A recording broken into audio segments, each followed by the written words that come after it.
See, her name's on there. She's the director. Hi, folks. You are watching and listening to Sipping Off the Cuff on Tequila Aficionado Media, all of our channels and networks. I'm Mike Morales here in soggy Southern California. That young lady out there is Araceli Costilla Sharp in San Antonio, Texas. We are in Mardi Gras mode. With we just a brand new tequila on the market. You can probably find it all over Louisiana. That's where it comes from. And it's called Noel. And Louisiana. So it's very Mardi Gras-ish. We discovered that it's a a father-daughter distillery.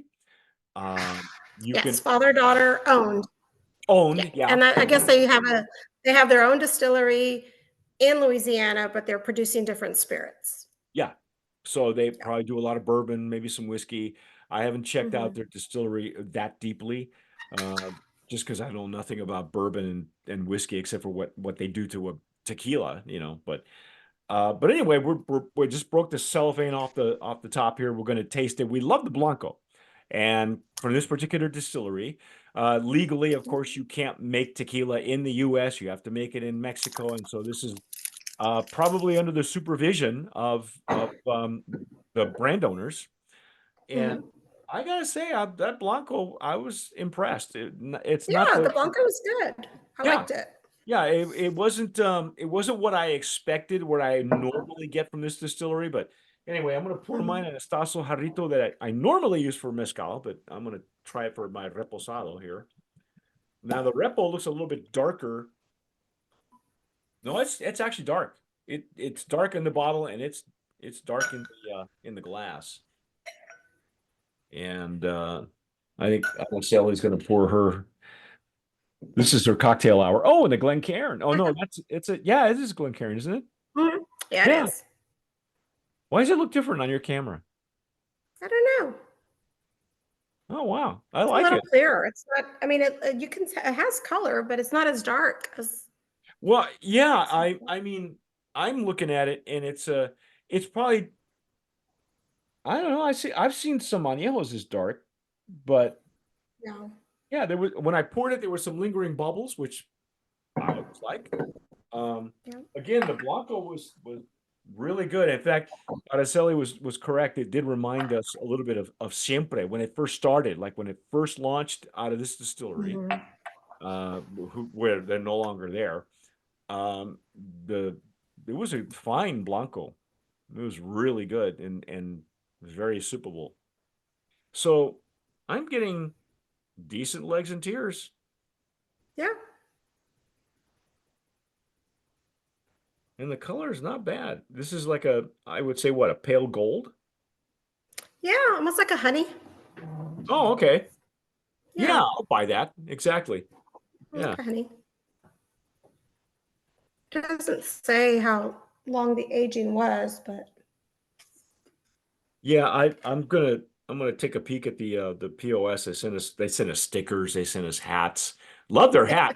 It's actually a white hat cap. I probably should have pulled it out with the purple lettering. Says Noel across the front, which probably one of the coolest hats I've got because I get hats and T-shirts and stuff. I swag that I normally just give away because I'm so tired of wearing black. It's always a black T-shirt. Always. I like the color black. Yeah, apparently you do. Yeah. Good. I'll send you all the T-shirts that don't fit me because they usually size. You're a medium, right? No, I'm not. I'm an extra large, and I am. But okay. Very nice legs and tears. It's very pretty to look at. What are you getting? Did you nose it already? You did, didn't you? I did. What are you getting?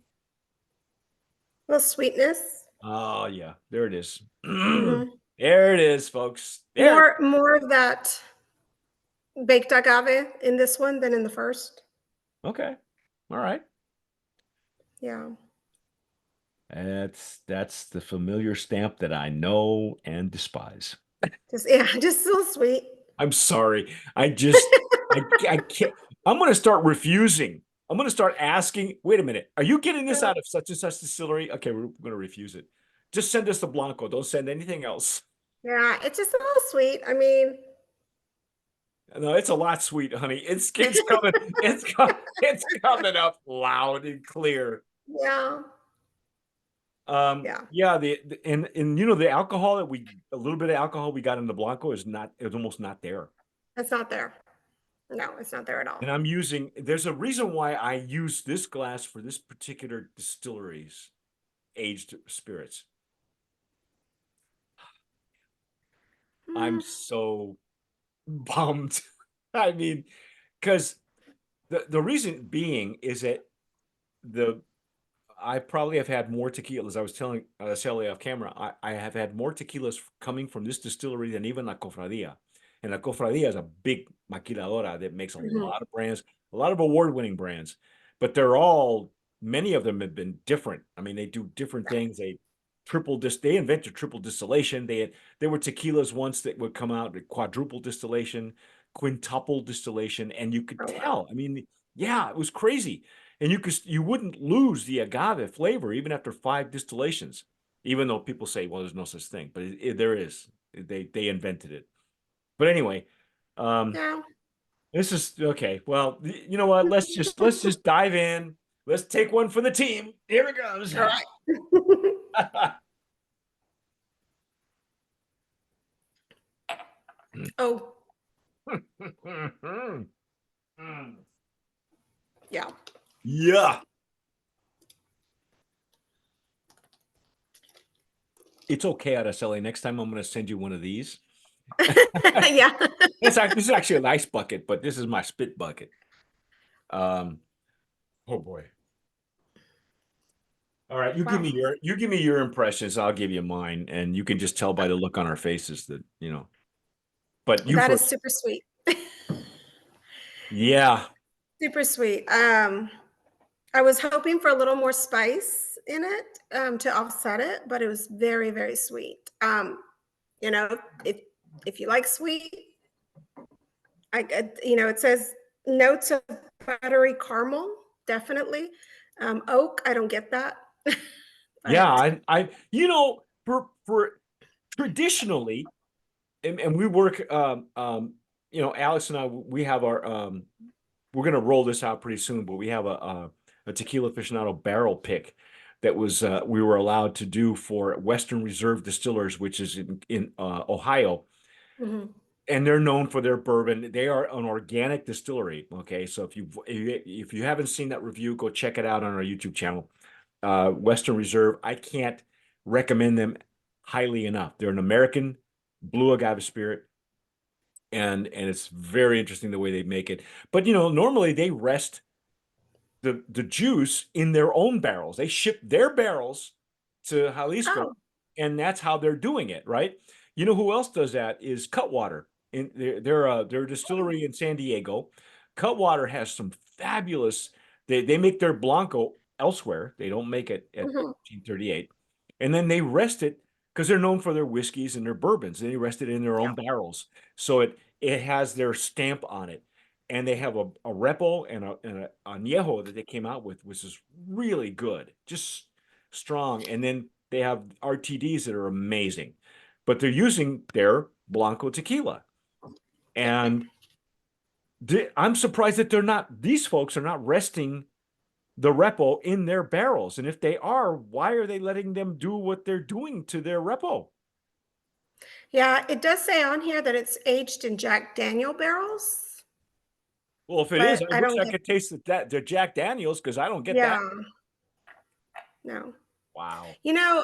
Who is it that does that? Is it Juan Lobo that does the Jack Daniels barrels Most also? most distilleries do that. They'll either Yeah. tell you where they get their barrels, a secondary barrel market. Brown Forman Mhm. does it. They sell it to Herradura. Herradura only Yeah, uses Jack Daniel's barrels. yeah. Yeah, they sell the barrels to themselves, folks. That talk about Yeah, keeping the money in the family. I love that, man. yeah, That's just brilliant. Anyway, yeah. um, but yeah, some of them uh, will tell you, others won't. But and if you could walk through their barrel room, you see not only Jack Daniels, but you see like Heaven Hill. You see very rarely do you see Buffalo Trace, because that's Mm, more of a sought after kind of barrel. the secondary barrel market is a Yeah. great. Well, as a matter of fact, I think Jim Johnston wrote an article on the secondary barrel market, and it's really interesting because there are some people who just specialize in Mhm. like a barrel broker. You know, Oh, wow. they acquire barrels and then they ship them off to their clients who they, for a Yeah. price if they're looking for different flavor profiles. But what I love about Western Reserve is that it's aged in their own bourbon barrels because they're known for their bourbon. And Yeah. everything they use is organic. It has to be organic, and they source it 50 miles within 50-mile radius of the distillery. So I'm I'm disappointed because You know, their tag does say additive free sipper, but I'm not really sure where that's coming from. Like, well, again, we talked about how we the talked CRT is about not this. allowing that anymore. Yeah, you can't say that anymore. Of course, it's No. too late now. There's no telling how many of these Yeah. little neck tags they printed out before that proclamation by the Yeah. CRT. Um, so I don't believe it. And it's very familiar to me. I here's what I'll tell you. So, This is Celaya's añejo. For those of you who've had Celaya, this is their añejo. It's exactly how their añejo came across. mhm. I can smell it a mile away. It's like this candied orange cotton Yes. candy. And it's very deep and it's apparently very aggressive. And Yeah, again, more so on the palate. I mean, the nose is sweet also. But definitely way more on the palate. It's very heavy. yeah, it's exactly what I expected. Sadly, sadly. Yeah. Let's give you the ins and outs so that you know. And it's again, the Mm, family, the father-daughter family, uh, mhm. in Louisiana, and you can watch the Blanco review. I love the people there and the food and all that. It's very very Mardi Gras-ish, their design. The people there in Louisiana know how to party. Uh, but it is coming out of 1438, which is Destiladora del Valle, also known as Casa Maestri. What's interesting is that, they don't even put the name of the distillery on there anymore. Not that they have to legally, they don't. They just have to have Yeah. a phone number. But very often you would see the distillery name. Now they're just removing that. Mhm. Um, Not sure if that's by design or what. Um, they were nice enough to send us some really great uh, merch. This is their POS material that they send us, the sell sheet, as they call it, double-sided, the Blanco and the Repo. Uh, one thing I didn't do, I don't know what kind of finish I've got. I had to spit mine out and it was just one pass. Because Yeah. did you spit yours out? No, you swallowed yours, didn't you? No, I did a second pass just to be sure, but I really didn't have a finish in there, so it There's no just finish. So it's very similar to yeah. the Blanco then. Mhm. Well, Yeah. here we go. Yeah. Yeah, no. Yeah, it does kind of disappear at the end of the palate. There's a Mhm. little bit of bitterness there, which frankly I prefer than all this orange candied stuff that I'm getting. Uh, if you got stickers, wear your stickers proudly, put on the hat, wear, the bag. I love what they're doing. I love their marketing. I love, you can follow them on their Instagram. Um, yeah, look at that. That's a little frog. Yeah, Isn't that that's a cute? little frog. Yeah. I mean, Yeah. it's everything is on point. These people, everything they did was on point, except the flavor profile. Yeah. At least not for me. Yeah. It might be, maybe that's just for their market. Maybe I would have thought that Louisiana had a little stronger palate because I mean, it's bourbon country. But Mhm. I want to know why they're not resting it in their own barrels. That's what I want to know. And Yeah. if they are, why isn't that flavor coming through? Because if again, like what Cutwater does, they're known for their whiskey and their bourbon. They're known for Mhm. that, so they're gonna rest it in their own barrels. so that the tequila acquires that same similar profile that they've been successful with. So Yes. what are you doing? I don't know. I don't get it. Yeah. But I'm not, just beyond my pay grade. That's all. They don't pay us. They don't pay us No. for that, at least not yet. But No. anyway, um, that's it. I'm not going to beat this dead horse. I think we're done, Araceli. I think, Yeah. sadly we can't nominate this one. It's just not to our liking. But if you like it, if you're watching us on YouTube or listening to us on the podcast, tell us what you're doing with it. Send us an email. Shoot, leave a comment. Give us a like. We're trying to be as honest as we possibly can and give everybody a benefit of the doubt. But, stick with the Blanco. I have no price point for this one either. It's Mm-mm. fairly new, and I think it's probably just available in Louisiana. But I guess you're going to vacation there or drive through there or something shortly, or Yeah, we're gonna be there in New Orleans in April. So hey, pick up the Blanco. Tell us. Yeah, let me know what the when you if you because I know you're going to go to a liquor store if you haven't already. I know you've been there before. The chances are you'll go to a liquor store, one of your favorite ones. Tell me what the price point is. I'd be very interested to find out what they're selling this for in the state of Louisiana.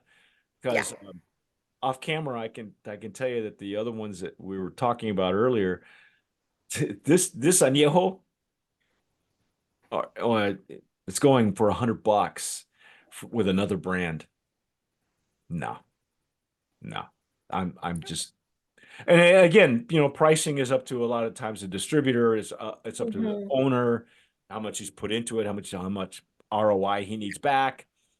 Um, not for us, not for us. So anyway, folks, that's our take on Noel tequila. And if you have had it, please tell us what you're paying for it. First of all, what are you doing with it? Yeah. I think it's very cocktail forward. You might want to drown it in a cocktail, you know. I wouldn't use it for something like a Latin Manhattan or anything like that requires a little bit more. Yeah, I mean, you could do it, and You skip could the. do what's popular now? The espresso martinis. Oh, well, there you go. There Yeah, you throw it in go. an espresso Yeah, dump it martini. in an espresso martini, and you're good to go. Uh, You're good to go. but other than that, that's our take. I'm Mike Morales here in soggy Southern California. That young lady out there is. Araceli Costilla Sharp in San Antonio, Texas. You have been watching and listening to Sipping Off the Cuff on Tequila Aficionado Media on all of our channels and networks. Please subscribe, hit the notification bell, follow us on Instagram, follow the Texas Tequila Brat on her own social media, Facebook, Instagram. We're on Twitter. We're still on Pinterest. I don't know why, because nobody's using Pinterest anymore. But what the hell? And whatever you do, folks, tomar sabiamente. Sip wisely.